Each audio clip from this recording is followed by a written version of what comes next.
ভারতের জনপ্রিয় স্ট্রিট ফুডগুলোর মধ্যে পানিপুরি অন্যতম। তবে এই মুখরোচক খাবারের উৎপত্তি কোথায় তা নিয়ে রয়েছে নানা মত।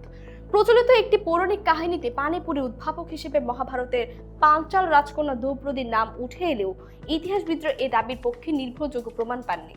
পৌরাণিক কাহিনী অনুযায়ী পাণ্ডবদের বনবাসের সময় সদ্য বিবাহিত দ্রৌপদীর বুদ্ধিমত্তা পরীক্ষা করতে শাশুড়ি কুন্তী তাকে অল্প কিছু আলুর তরকারি ও একটি ছোট রুটির মতো খামির দেন। নির্দেশ ছিল এই সামান্য উপকরণ দিয়েই যেন 5 পাণ্ডবের ক্ষুধা মেটে। গল্পে বলা হয় দ্রৌপদী একটি বড় রুটি না বানিয়ে খামিরকে ছোট ছোট অংশে ভাগ করে তেলে ভেজে ফোলান। এরপর সেগুলোর ভেতরে আলুর পুর ভরে পরিবেশন করেন। তার এই অভিনব কৌশলে কুন্তী মুগ্ধ হন এবং খাবারটিকে অমরত্বের আশীর্বাদ দেন। তবে ইতিহাসবিদদের মতে এটি কেবল একটি লোককাহিনী। তাদের ধারণা পানিপুরির উৎপত্তি প্রাচীন মগধ সাম্রাজ্যে, যা বর্তমান ভারতের বিহার অঞ্চলে অবস্থিত। সে সময় নানা ধরনের নোনতা খাবারের বিকাশের ধারাবাহিকতায় পানিপুরি জন্ম হয়।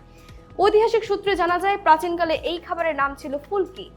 ভারতের কিছু অঞ্চলে এখনো পানিপুরি এই নামে পরিচিত, যদিও সে সময়ের ফুলকি আজকের পানিপুরির মতো ছিল না। এই পুরিগুলো ছিল তুলনামূলক ছোট ও বেশি মুচমুচে, আর ভেতরে কি ধরনের পুর ব্যবহার করা হতো তা নিশ্চিতভাবে জানা যায় না। ইতিহাসে পানিপুরি বা ফুলকির কোনো নির্দিষ্ট উদ্ভাবকের নামও পাওয়া যায় না। ফলে দ্রৌপদীকে পানিপুরি উদ্ভাবক বলা জনপ্রিয় লোককাহিনীর অংশ হলেও এর পক্ষে ঐতিহাসিক প্রমাণ নেই। বর্তমানে এই জনপ্রিয় খাবারটি ভারত জুড়ে বিভিন্ন নামে পরিচিত। উত্তর ভারতে গোলগাপ্পা, পশ্চিমবঙ্গে ফুচকা, উড়িষ্যা গুপচুপ এবং উত্তরপ্রদেশের কিছু অঞ্চলে বাতাসে নামে এটি সমান জনপ্রিয়।